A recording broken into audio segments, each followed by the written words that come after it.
doing, Donna? Pretty good. Good.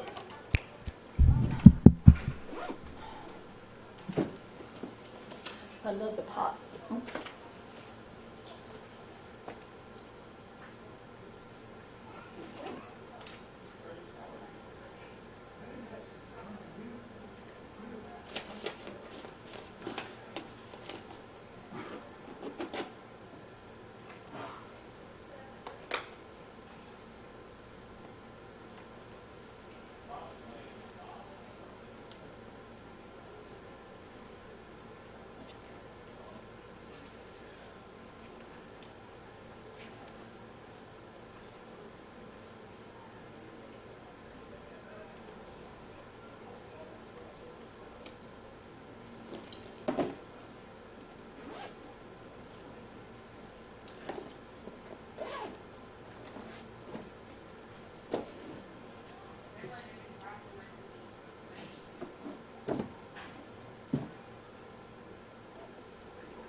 Hi, Donna. How you doing? I'm pretty good. How about you? All right. Hmm?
Okay.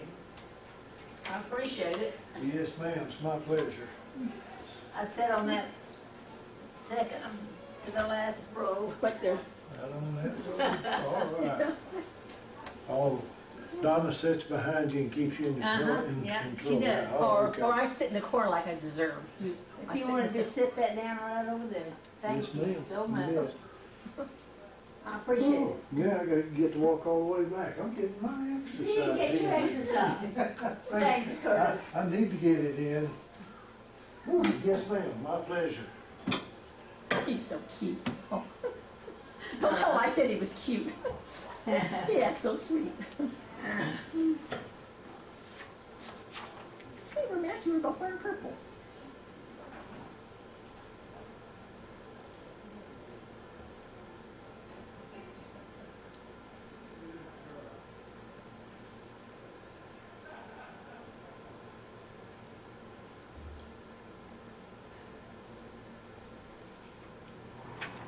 Good thing. Oh, to take Sunday.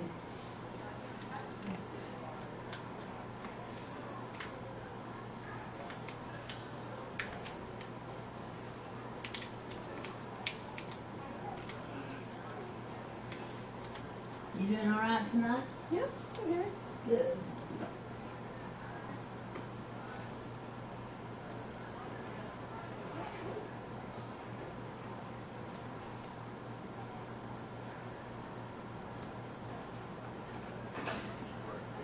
I'm glad her family had that thing for Fanny.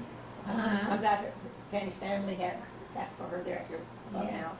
That was, Did you have to leave before the grandson got up and talked? I got it before then, yeah. You were. Yeah. Oh, there. Hi there.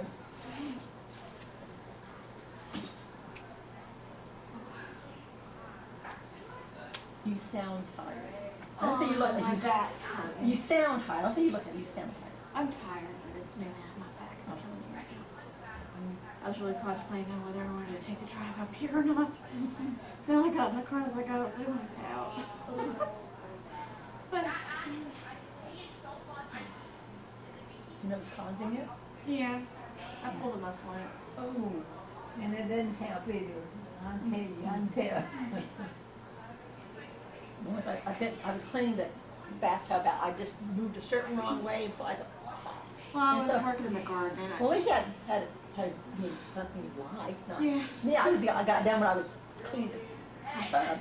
Well, this wasn't an enjoyable thing, and I haven't been out in the garden in a while, and so there's a lot of weeds, and I was out there pulling a bunch of weeds, and I didn't want to get all down on all fours, and I'm like pulling up, and I get this one weed that's just stubborn, and I pull backwards, and that's when I felt right as back, and I was like, oh, I felt it. It's like, You yeah, got that, gotcha. and that happened Tuesday, so ever since then I I've been, did that. no, it happened Pulling Monday out. night. Crabgrass, and I go, Yeah. yeah, I don't know how to move. Yeah. Well, the only reason why it wouldn't pull up because I didn't realize it was one of my plants attached to the weed, Oh. and it was one of my sweet potato plants. Oh. Sweet potatoes out and everything. Mhm. I was like, How you doing, well, Dale? whether they're ready or not, they Yeah. got pulled. You But doing it better. made me go back. I fell back Today. so far, Oh, and it just hurt. did you hit the floor? Oh, I hit the ground. Ground? Yeah. And I didn't think anything of it that day because it didn't really hurt much. But I woke up Tuesday morning and it's been hurting ever since. Well, at least you were able to get up by yourself. Oh yeah, I was able to See, get up. I can't get up. I'm Yeah. down, I can't get up. I didn't have any problem getting up. Which and it did vaccine? hit me hard. Maxine. I think the most part was when because I fell on one of the bricks. called me today and she wanted to know how I was half on the ground, half on this brick, and I had jagged my Well, not too long ago, but I saw, unfortunately, I landed on I'm sorry, I grass. couldn't hear what And you so were I just saying. wanted, on my knees, and I just went, I sat down, because I was young. Well, nobody saw me, but man, did I feel the very next morning. I was like, oh, I know. Thank you, dear. I just, I I've got so appreciate much that this. it is. And so when I landed in the mid-crock, I pulled this muscle back here. Sure. That is so good. That was a good picture. Norma's son, Both of you, really? Norma's son took that picture. Oh, did, I was getting ready to send her one, and I got a message from him saying that he was going to give her one for her birthday. Best part of her birthday. Terry, how are you? I'm fine, now her thank you. birthday was the 10th? Is the 10th? Sure, It's the John. 10th, right? I can't remember the 10th or 12th, but you're I right. didn't, Doing well. Pat, how you doing? I'm doing okay. I'm sorry to meet you in. so Oh, good. that's okay. They pop all the time. Long way down. Yeah. Make a fist and they go crackle. All right, I have time to start. We're in Genesis 27th chapter. We're going to begin at verse 31 tonight. This is where we had to stop last week.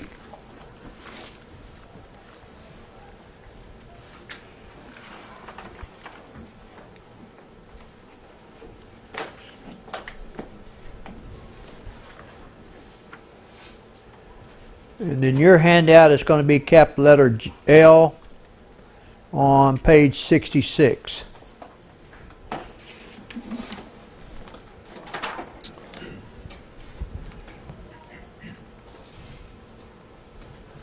I don't know of any individuals that are sick that we need to remember.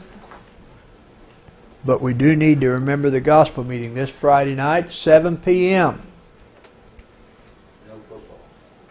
You would do me great honor if you would record the game, which begins at 6:30, and be here or be square. Which OSU game begins at I'd rather 6:30? be here. Yes, it begins at I 6:30. said, which OSU game begins at 6:30? Oklahoma State. What other OSU game are you talking about? The one that plays OU. That's Saturday night at 7 p.m. It's just And the gospel meeting starts at 7 p.m. Saturday night, so record it. You do me a great honor. Cardinal, what matters is the last minute. Oh, okay. I'm not gonna record it. And the next media tell me what happened. I didn't know OU's But you will be here. legs were playing a lot I'll longer be than here, the but I'm not gonna season. record it. You want Good. I don't care if you record it or not, as long as you're here. to record and be here. Man, gonna try to be. Record it. I'm gonna record it. You and me both.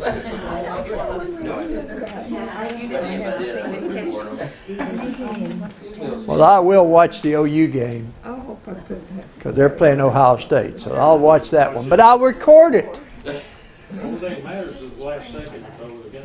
That's it. The rest of that's all just rhetoric. Well, that one's a little more important. We're going to begin at Genesis 27, verses 31 through 43. We're going to look at that whole section there. And so, since Billy is not here, because she started reading that last week, and I told her that we'd let her finish this week, but since she's not here, what? That's why she didn't show up. Probably so. You gave a warning. Uh, For threatening. Donna, would you start us off and read? You want to read that whole deal, 31 through 43? Then he also made savory food and brought it to his father, and he said to his father, Let my father arise and eat of his son's gain, that you may bless me. Isaac his father said to him, Who are you? And he said, I am your son, your firstborn Esau. Then Isaac trembled violently and said, Who was he then that hunted game and brought it to me, so that I ate up all of it before you came? And blessed him. Yes, and he shall be blessed. When Esau heard the words of his father, he cried out with an exceedingly great and bitter cry, and said to his father, Blessed even me also, my father. And he said, Your brother came deceitfully and has taken away your blessing. Then he said, It is not rightly named Jacob, for he has these 2 times he took away my birthright. Behold, now he has taken away my blessing.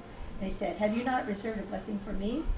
But Isaac replied to Esau, Behold, I have made him your master and all his relatives. I have given to him as servants, and with grain and new wine I have sustained. Now as for you then, what can I do, my son? Then Esau said to his father, Do you not have only one blessing? My father blessed me, even me also, O my father. So Esau lifted his voice and wept.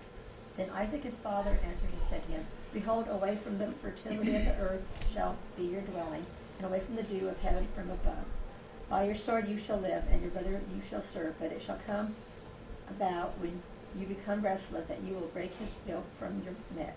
Then Esau bore a grudge against Jacob because of the blessing with which his father had blessed him, and Esau said to himself, The days of mourning for my father are dear, then I will kill my brother Jacob. Now when the words of her elder son Esau were reported to Rebekah, she sent and called her younger son Jacob and said to him, Behold, your brother Esau is consoling himself concerning you, my planning to kill you. Now therefore, my son, obey my voice and arise, flee to Haran to my brother Laban. All right. Obviously, what we see up there, the results of one deception can be extremely disastrous, hurting many and lasting for years. Let me explain what I mean. If you go back and you look at verse 33, it says, Then Isaac trembled exceedingly and said, Where is the one who hunted game and brought it to me? Notice that trembling exceeding. So you have Isaac here that we see that deception can bring emotional hurts here.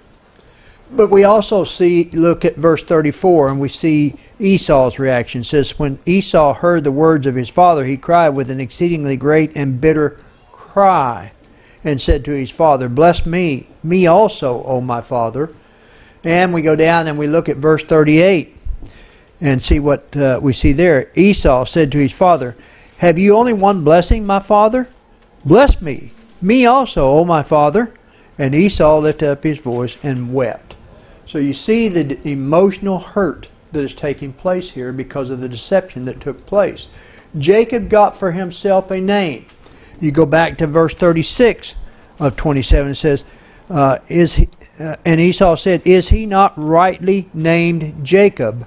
For he has supplanted me these 2 times. He took away my birthright, and now look, he has taken away my blessing." He said, "Have you not reserved a blessing for me?"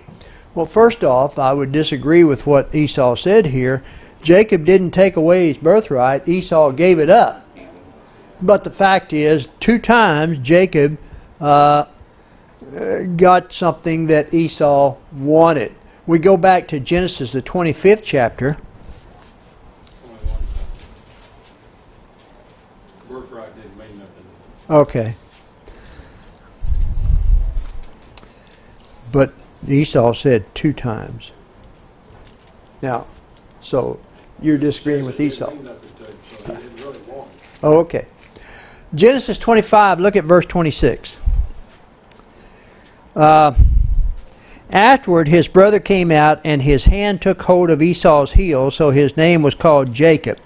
Isaac was 60 years old when she bore them. So here we see Jacob got for himself a name. We go to verse 26 of chapter 25. And in verse 26, let's see here. I read the wrong one. I read verse 26. Now I meant to read well, no, that's the one I meant to read. Okay. Verse 33 is the one I want to look at. Then Jacob said, "Swear to me as of this day." So he swore to him and sold his birthright to Jacob. Okay? So Jacob got for himself a name. Esau, as we see here in what Donna read here in verses 39 through 40, received a lesser blessing. Isaac first speaks of the dwelling of Esau. Edom was a bleak, rocky, barren land. It was not fertile like the promised land to Jacob, or the land promised to Jacob. The idea expressed in the words was that the dwelling place of Esau would be the very opposite of the land of Canaan.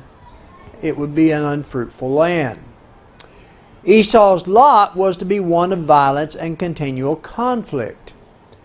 He will be in a continual subjugation to his brother. Remember, Isaac said that you will serve your brother. In verse 40 it says, "And you shall serve your brother, and it shall come to pass when you become restless, that ye shall break his yoke from your neck."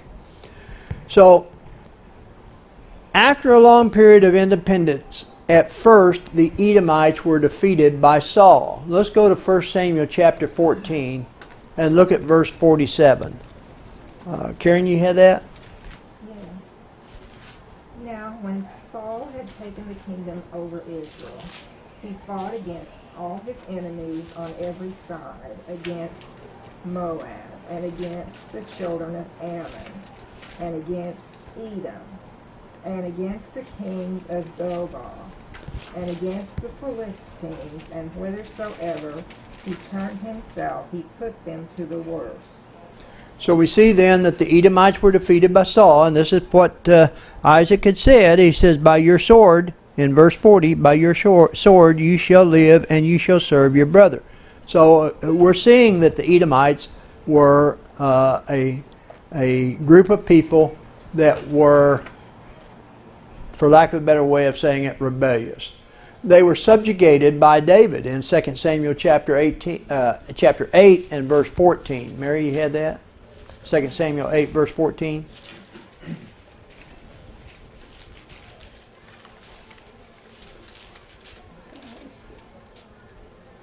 He put the garrisons throughout Edom, and all the Edomites became subject to David. The Lord gave David victory wherever he went. Okay. And in spite of an attempt at revolt under Solomon, they remained under Judah until the time of Joram, when they rebelled. Look at 1 Kings chapter 11 and verse 14. Pat? You were going, yes, 1 Kings chapter 11, verse 14.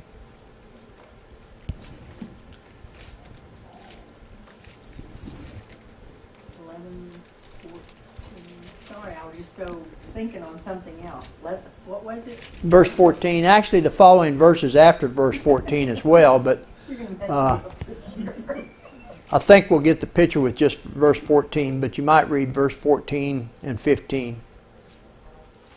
14, 15. When she looked, is this it? When she looked, there was the king standing by a pillar. Wrong verse. 1 King chapter 11. Second. Sorry. That's okay.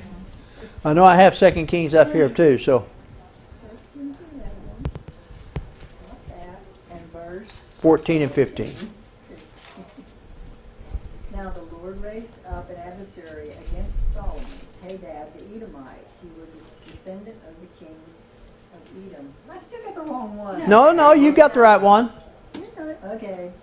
For it happened when David was in Edom, and Joab the commander of the army had gone up to buy buried, slain, after he had killed every male in Edom. Okay. And this is what I'm saying here. If you read the following verses, past what Pat just read as well, you would see that the Edomites attempted a revolt under Solomon. Okay? But they remained under Judah until the time of Joram, when they rebelled. They were subdued again, though, by Amaziah. Look at 2 Kings chapter 14 and verse 7. Maxine, you had that? He slew of Edom in the valley of the salt 10,000, and took Selah by war, and called the name of it Joktekiel unto this day. Okay. We can look at 2 Chronicles chapter 25, verse 11. Read 11, 12, and 13, Florence.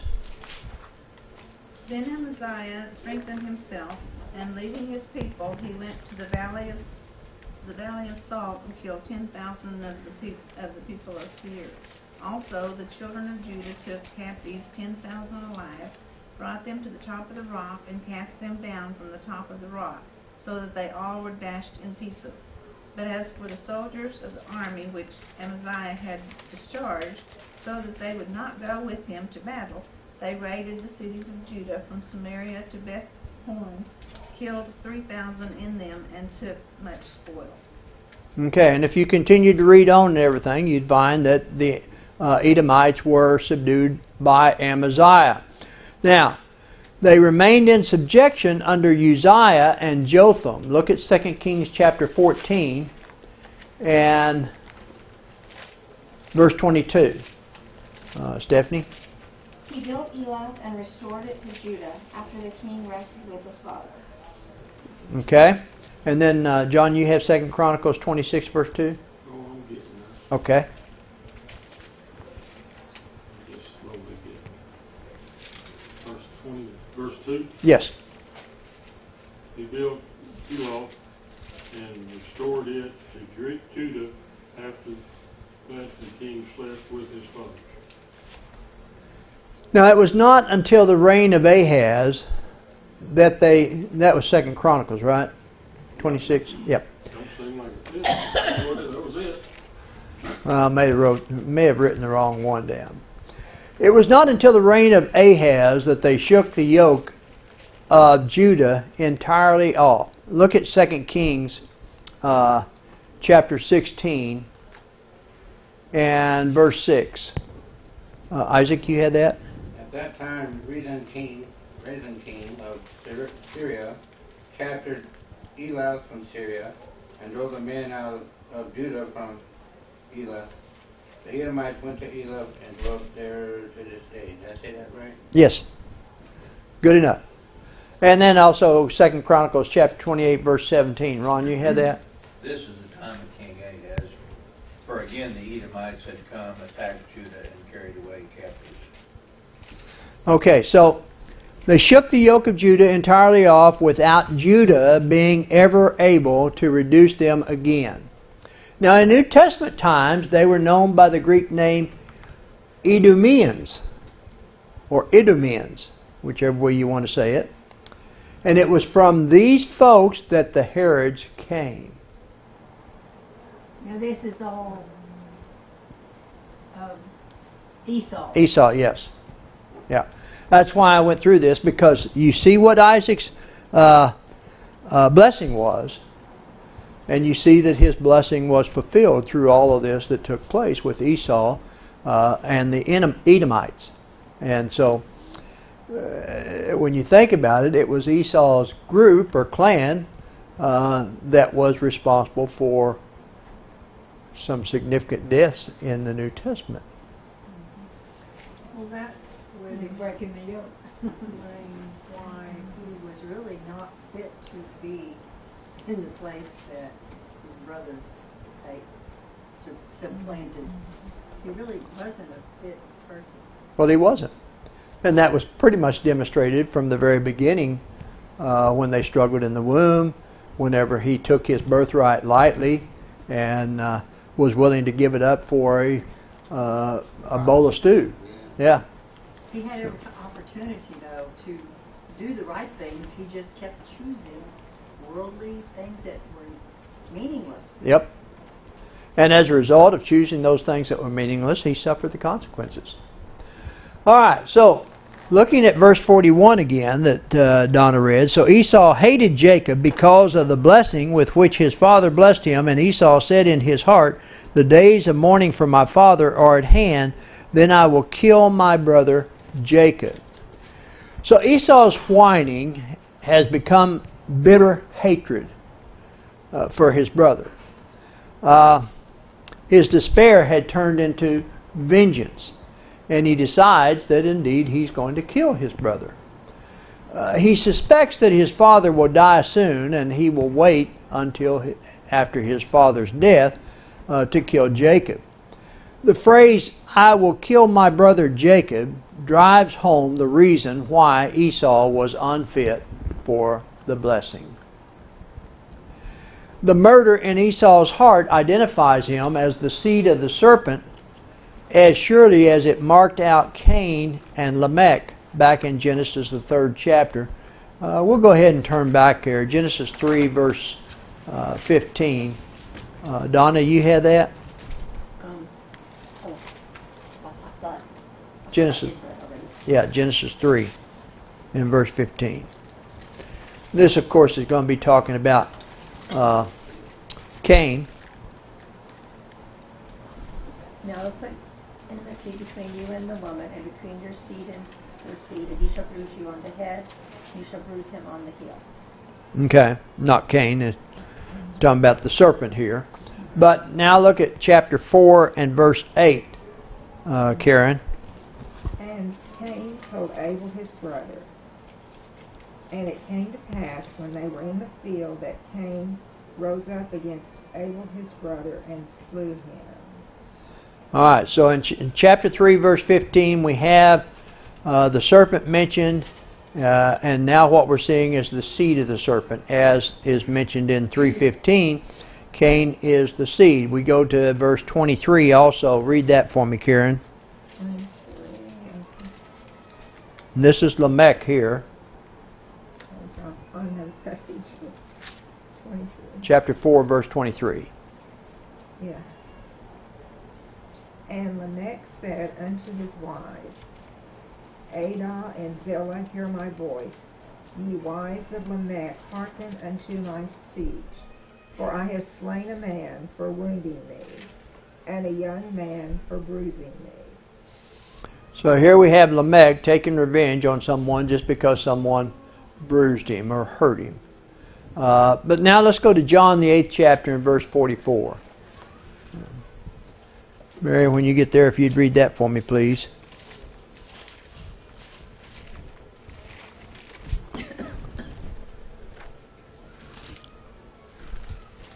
You belong to your father, the devil, and you want to carry out your father's desire. He was a murderer from the beginning not holding to the truth, for there is no truth in him. When he lies, he speaks his native language, for he is a liar and the father of lies. Okay.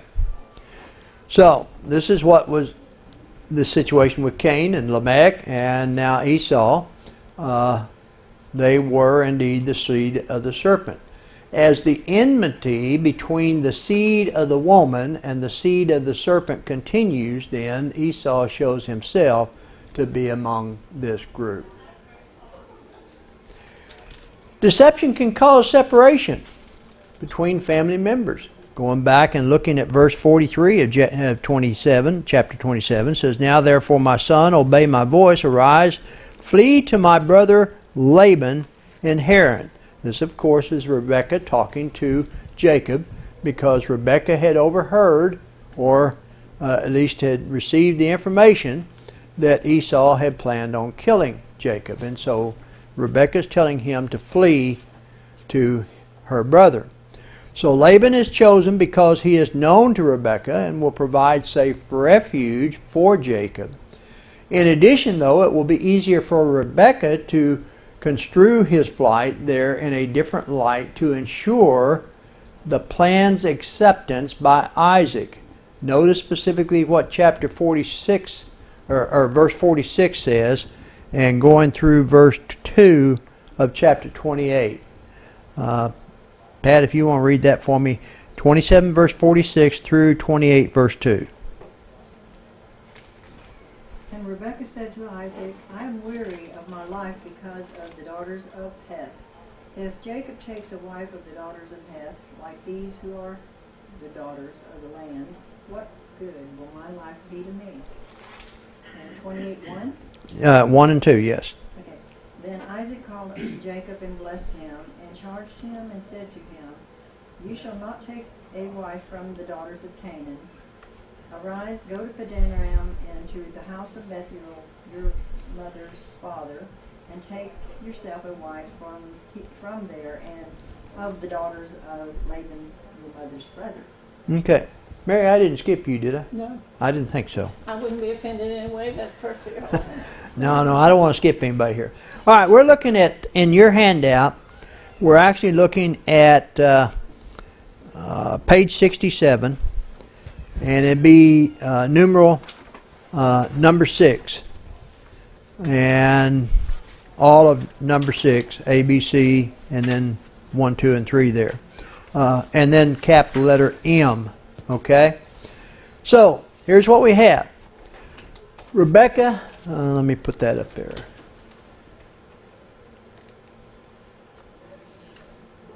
Yeah. All right. Rebekah knew their actions had caused her to lose one son.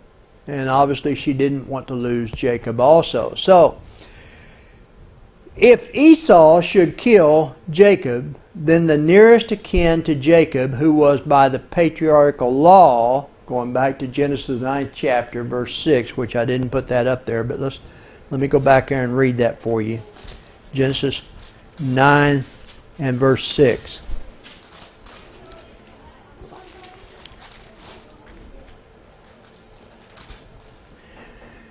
Says, whoever sheds man's blood by man, his blood shall be shed, for in the image of God he made man. All right, so this is the patriarchal law.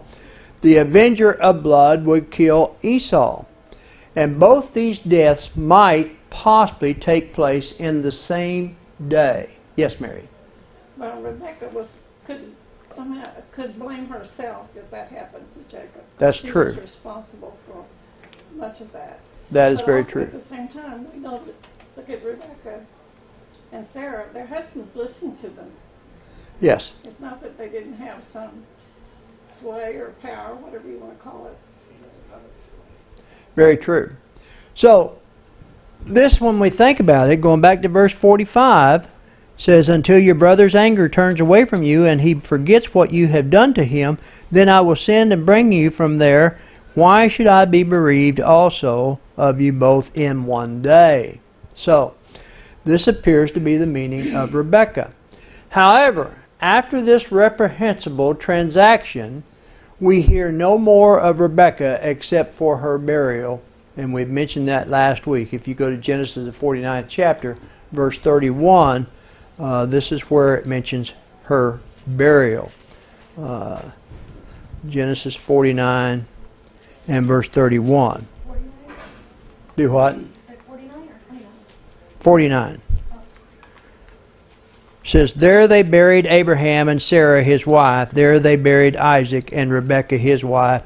And there I buried Leah. You weren't listening to me, were you? You said Genesis 49:21. I don't have that. So I said 49 verse 31. Oh, I was going to say, I don't have that, but okay. I can still hear with one hearing aid if you want to borrow the other one. Well, I'm deaf in one ear, so go ahead. All right. So, just kidding. I need both hearing aids. Verse 46 then. So Rebekah said to Isaac, as we read, I am weary of my life because of the daughters of Heth. She desired for Jacob to have a good wife, unlike those taken by Esau. Okay, so this is the way she gets to Isaac, though, and convinces Isaac that this is the right thing to do, to send Jacob up to her brother Laban.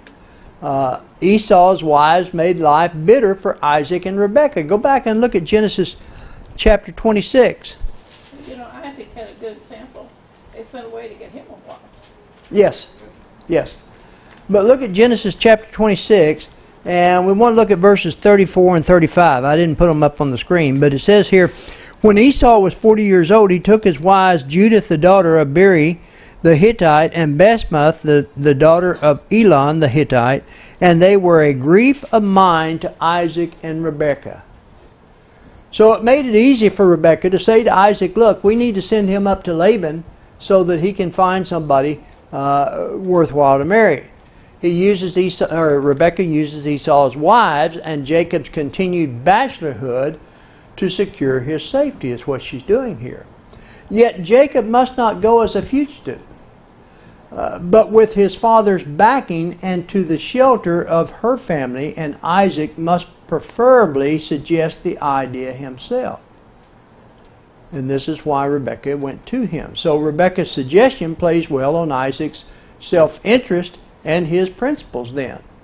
The prospect of a third Hittite daughter-in-law and a distracted wife would have unmanned even in Abraham. So Rebekah's diplomatic victory was complete now. But she would never see her son again. So in essence, she still lost both sons. Any comments on chapter 27? Am I to understand that was her punishment? For interfering? Well, it could have been. Either way, Yes, God John. command. We don't know for a fact she never seen him. It's never mentioned. Yeah, the scriptures are silent on that subject, but The implications are there. She could have still been alive 20 years later when he come back. no. She could have been. No. No, it says No, because if you look at it, when Jacob came back with his two wives, where did the wives go? Into Rebekah's tent. And I went in to meet her. Oh, okay. All right. never spoke of it again. Let's look at chapter 28 then. In your handout, this is page 68. The heading is Isaac's Order and Jacob's Dream. The title that Victor gives, there's a couple of them. Orders to get a wife, Padam Aram, the land of available wives, Isaac's Order and Jacob's Dream. A funny thing happened on the way to Haran. He uses the Genesis 28 verse 10 as the key verse, and then we look at the outline. What we see here in chapter 28 is the first 9 verses of this chapter belong with the section that actually began in Genesis 26 and verse 34. Go back and look at that verse specifically. Genesis 26 and verse 34.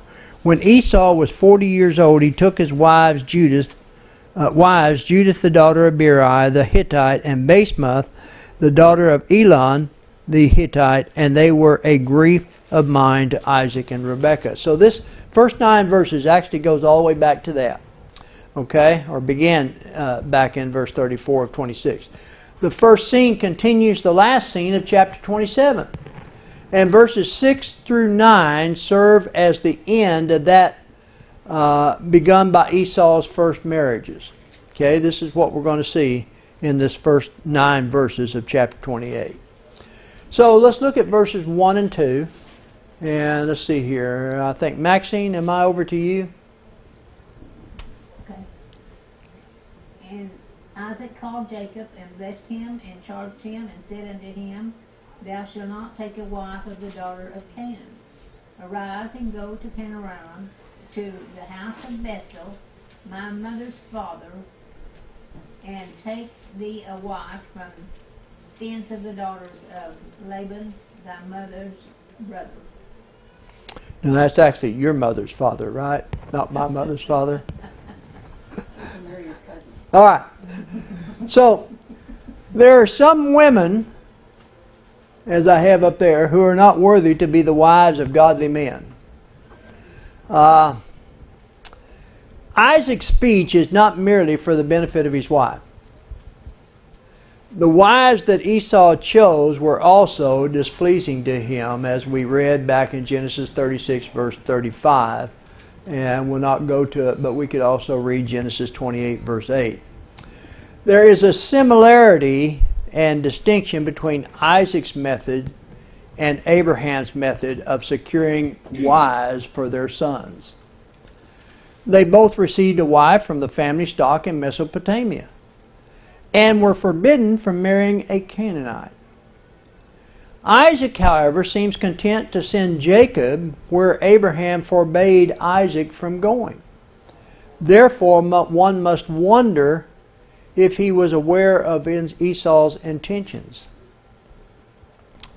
The emphasis on Laban,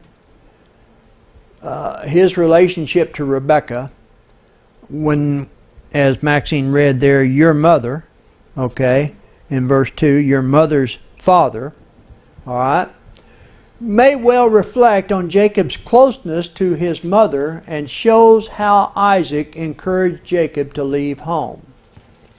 Any comments through verse 2? All right, let's look at verses 3 through 5. Florence, you want to read that for me, please? May God Almighty bless you and make you fruitful and multiply you, that you may be an assembly of peoples, and give you the blessing of Abraham. To you and your descendants with you, you may inherit the land in which you are a stranger, which God gave to Abraham.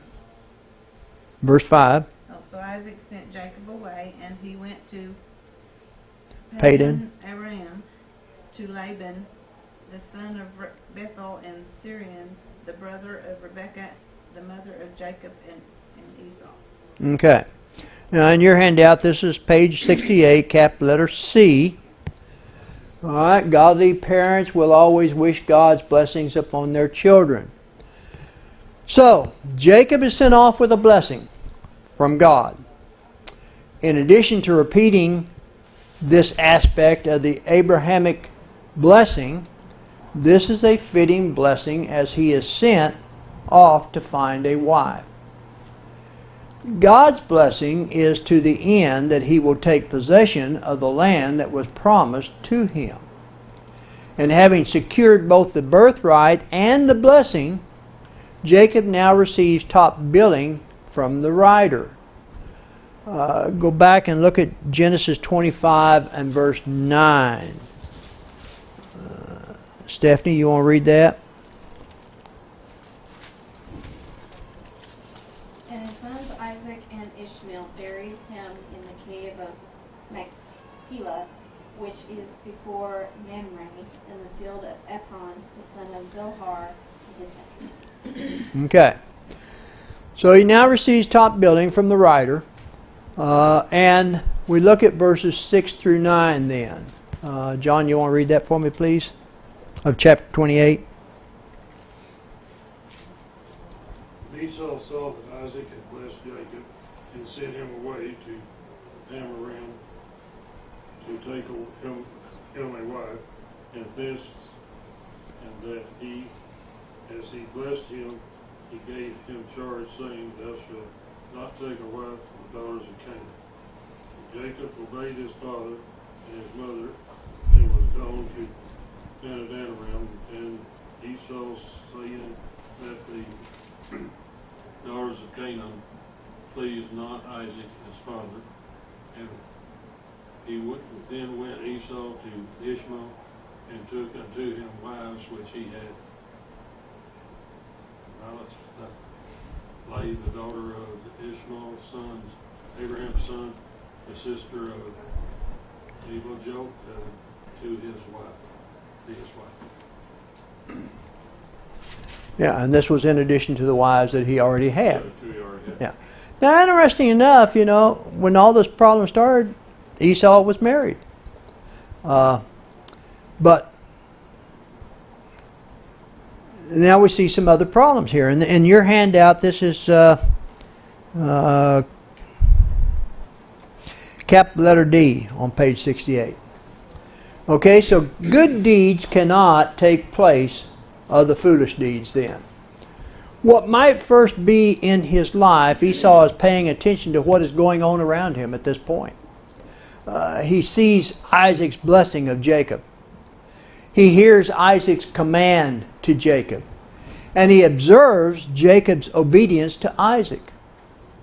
This all leads him to the conclusion that he should have come to a long time ago.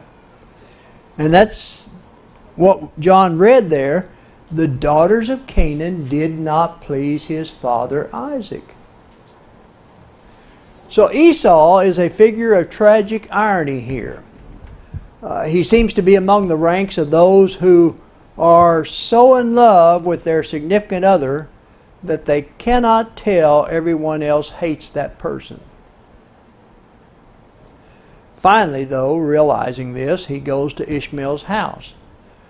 And he does it to find another wife, hoping to satisfy his parents by marrying within the family. Better than a Hittite was hardly the way back to a blessing here. But greater still, Esau failed to consider that Ishmael had been separated from the house of Abraham and family of promise by the appointment of God. So that it only furnished another proof that he had no thought of the religious interest of the chosen family and was unfit to be the recipient of divine revelation. He's clueless. He's clueless. Clueless. He's lost. Any comments on verses 6 through 9? But his first cousins were acceptable on Rebecca's side. Yeah, back up at Haran, Laban, and all that. Of course, that's going to be an interesting story as well. Let's see here. Yeah, here we go. So this is the map here. Beersheba to Canaan, or to Bethel, I should say, because the area doesn't go on. Well, yeah, it does go to Bethel. I'm sorry. Beersheba to Bethel is where Esau went to get this wife. All right, so look at verses 10 through 11 then. Isaac? Now Jacob went out from Beersheba and went towards Haran. So he came to a certain place and stayed there all night, because the sun had set. And he took one of the stones of that place and put it as his head, and he lay down in that place to sleep. All right, so as I have up there, Jacob went out from Beersheba and went toward Haran. Yes, John? I missed something where Esau went from Beersheba to get his wife. No. I didn't say where it said where he went, just that he went to the people. Yeah, I went to the Ishmaelites. Jacob went up Well, there this to is Bethel, Jacob. and that's where he had his dream. He did. I'm sorry. Esau went there to get Yeah, his wife. I'm sorry. No, Jacob went there. And this is where he had his dream here in Bethel. In fact, this goes along with the sermon that John preached Sunday. No, thank you for backing me up there. Sometimes my mouth goes faster than my brain.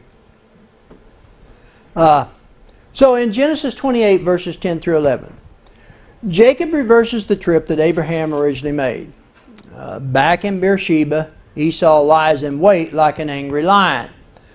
Ahead in Haran, Laban waits with his spider web to trap and suck the life from his victims. You'll see what I mean by that a little bit later. Jacob could no longer travel due to nightfall. So the symbolism here is rich when you think about it. Sunset and sunrise are common images of distress and deliverance. Let's look at a couple of scriptures to support that. First, turn to Genesis 15 and verse 12. And Ron, if you'd read verse 12 and verse 17 for me. And then just flip right on over to Genesis 19 and read verse 1 as well. Now when the sun was going down, a deep sleep fell upon Abram, and behold, horror and great darkness fell upon him. And it came to pass, when the sun went down and it was dark, that behold, there appeared a smoking oven and a burning torch that passed between those pieces. 19 verse 1, yes. Now the two angels came to Sodom in the evening, and Lot was sitting in the gate of Sodom. When Lot saw them, he arose and met them, and he bowed himself with his face toward the ground. Okay. And then we can also go to John, the 13th chapter and verse 30, if you want to. Donna? So after receiving the morsel, he went out immediately, and it was night. And then one verse, I do have it up there. Yeah. Okay. So the sunset begins Jacob's dark journey to Paddan Aram, through which he must struggle with humans and with God. The true daybreak for his soul then will not come until the end of his 20-year exile. Going to Genesis 32 and verse 26. Karen? And he said, Let me go, for the day breaketh. And he said, I will not let thee go, except thou bless me. All right. So, any comments through verse 11? All right, verse 12 then. Mary, you want to read that for me, please? Let's see, 28.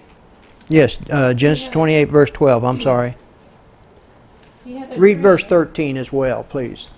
He had a dream in which he saw a stairway resting on the earth, with its top reaching to heaven, and the angels of God were ascending and descending on it. There above it stood the Lord, and he said, I am the Lord, the God of your father Abraham, and the God of Isaac. I will give you and your descendants the land on which you are lying. Well, I guess that stopped that, didn't it? That's kind of good in a way, because we really want to spend a little bit of time just looking at what's taking place here.